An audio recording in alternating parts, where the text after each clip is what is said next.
Hey guys, and welcome to the Working Money channel. So we have XRP here on this hourly chart, and guys, it looks as if it's continuing a steady increase right now at 28 cents. We had it come out of this zone here, and it looks like it's continuing to climb, which is really good. I don't know if you guys caught the Anthony Pompliano off-the-chain interview with Brad Garlinghouse. Guys, I did a video this morning, and it was essentially a highlights video with Brad Garlinghouse, talking about everything Ripple XRP.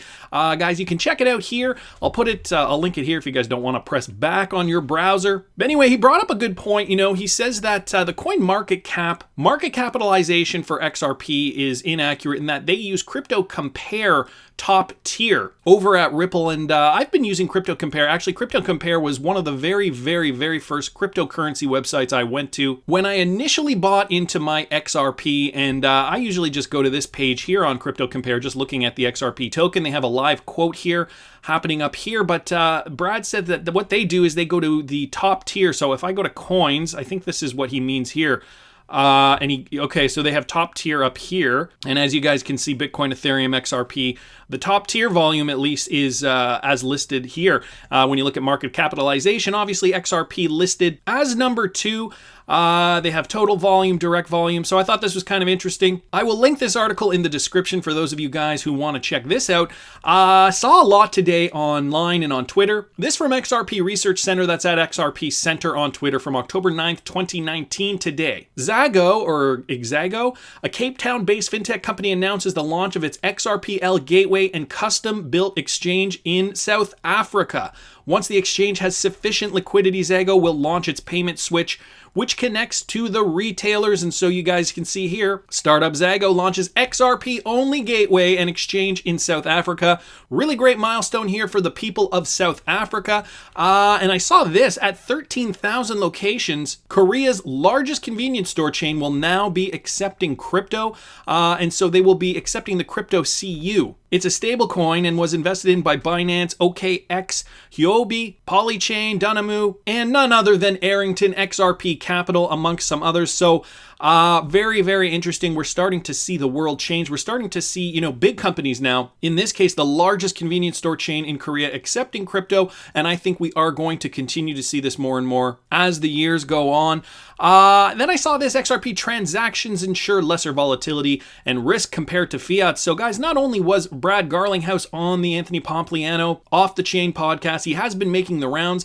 He made an appearance on Fox Business News. He made an appearance here at the Economic Club of New York. And essentially, he's just spreading the word. This article is nothing that we don't already know.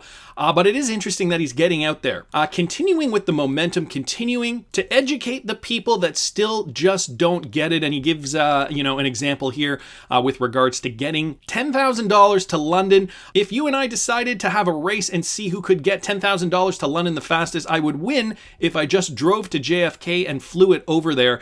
And this is a big point that Brad Garlinghouse has been making over the years. Essentially, the fact that in this digital age, in the age of the internet, why is it that it still takes days to transfer money from one country to another? So he says here, touching on Ripple's partnerships with over 200 banking giants in every jurisdiction, the Ripple CEO highlighted in a recent MoneyGram partnership, which works on the pre-settlement basis from its several $100 million of negative working capital as a counter to cryptocurrency's volatility aspect when it comes to cross-border payments. So he added, if you multiply 270,000 seconds, so essentially the amount of seconds that there are in one day, in a low volatility asset like fiat, and you compare that to the 3 or 4 seconds in a highly volatile asset like XRP, it turns out that you're taking less volatility risks with an XRP transaction just based on the sheer fact that it only takes 3 to 4 seconds to complete an XRP transaction. So when you look at the math, even though the overall perception is that cryptocurrency is very volatile and unpredictable, you are still actually taking less risk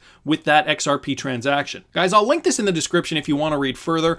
Then I saw this on Twitter here from Crypto-XRP. That's at Crypto_XRP. Retweets this from Liz Clayman breaking. Did the Federal Reserve Chair Jay Powell just signal that the Fed will restart QE, which is quantitative easing, stimulative bond buying, but just don't call it QE? The markets heard QE and have hauled themselves up off the floor. The Dow was down minus 338, now minus 87. Tune into Fox Business now, and the Q&A will begin at 2 p.m. So that's kind of tricky, not calling it quantitative easing anymore. I don't know, guys. Is a collapse imminent in our financial system, and will XRP come to the rescue? I saw this as well from Tony Valentino. That's at TonyVal76476318 on Twitter. I'll keep my eye on this as the UN runs out of money. So this regarding the UN. Will they throw their support behind XRP? Some major third party must take control of the escrow. The UN has been calling for a new world currency since 2009. Either the XRP escrow goes to the IMF or the UN, and he links to this article here. Just going to read you this little headline here. The United Nations is running a deficit of 230 million and may run out of money by the end of October. Guys, that's coming around the corner quickly. So I know a lot of people were predicting big things for Ripple and XRP to come through the pipe in the fourth quarter of 2019. We have now entered the fourth quarter of 2019. And so, all this news is coming out. It looks as if the economy is being propped up. How much longer can it hold? Well, only time will tell. These next few months are going to be very, very interesting. I also saw this from AMB Crypto. Ripple's Brad Garlinghouse says China is using crypto to dislodge the U.S. dollar. Why am I not surprised? Brad Garlinghouse, CEO of Ripple, has been making a lot of public appearances lately, as I've been saying. This one from the Fox Business News. It should be a call to action for the United States. So this from Brad Garlinghouse. It should be a call to action for the United States. So far, the U.S. has been actively looking at this, but we haven't seen leadership. These are new, profound technologies, and the U.S. needs to be a leader in this space and pay attention to the fact that China has really leaned in here. Then he talks about the history of crypto and how it has been seen in the past and how that is changing. But he says China, on the other hand, sees it as an opportunity to dislodge the U.S. dollar. So they are creating a yuan-pegged cryptocurrency, so their own stable coin, pegged to the yuan, their fiat currency. We shouldn't paint all cryptos with one broad brush, as we've heard Brad Garlinghouse say in the past. Not all of it is about illicit use cases, and the reason China is leaning in is because they see that future. Ripple isn't trying to compete with any fiat currency. We're trying to use our technology and the open source technology of the XRP ledger to reduce friction in payments. When asked about why Ripple has released $1 billion into escrow, so then he gives the escrow answer, to which we have heard many, many times before. But guys, even Brad Garlinghouse is now saying that he's seeing China as a risk and that they are leaning into this cryptocurrency thing more fast and furiously than the US has been taking it thus far. So will the US step up their game?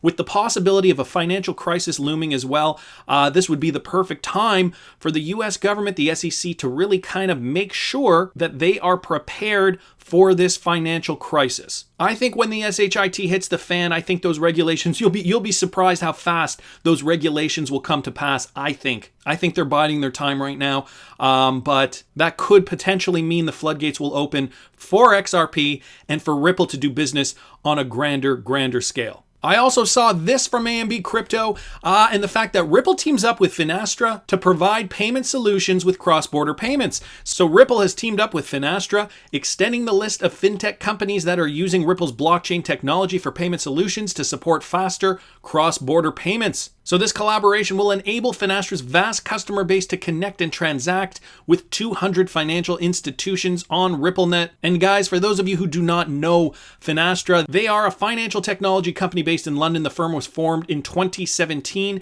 through the combination of D&H and Missis after Vista Equity Partners acquired Missis in June 2012 and subsequently purchased D&H in 2017. Led by Simon Paris, who was appointed in June 2018, the company has offices in 42 countries with $2.1 billion US in revenues, and the company employs over 10,000 people and has over 9,000 customers across 130 countries. So a big partnership for Ripple. Finastra is an established fintech player and works with the majority of the world's top banks. The partnership will enable Ripple to expand the reach and solutions for our partners and the footprint of RippleNet while allowing customers to transact directly with each other. So Finastra is trying to provide, the future of payments. Essentially, they want to be on the cutting edge. They don't want to be left in the dust like Swift. Collaborating with a company like Ripple that harnesses innovative blockchain technology to provide fast and reliable cross-border payments is particularly beneficial for our customers in geographies where cost of correspondent banking is high. So again, guys, those exotic corridors, using and leveraging RippleNet XRP, I'm sure, for on-demand liquidity to conduct business in those corridors. And guys, it's not only me that thinks this is an amazing partnership. Of course, we've got XRP Darren at Fame21 more on Twitter, echoing the same sentiment. Posting this screen grab on Twitter, Finastra's hundreds of customers will have access to RippleNet, Ripple's global blockchain payments network, to provide faster, cheaper, and more reliable payments. Customers will be hosted on Ripple's cloud solution, which will significantly improve speed and integration with other network partners and allow for faster upgrades. They will also have the option to use on-demand liquidity, which leverages the digital asset XRP for cross-border payments. And so guys, XRP Darren responds to Backup Bradley, when you interviewed me, you asked, what is the most important thing?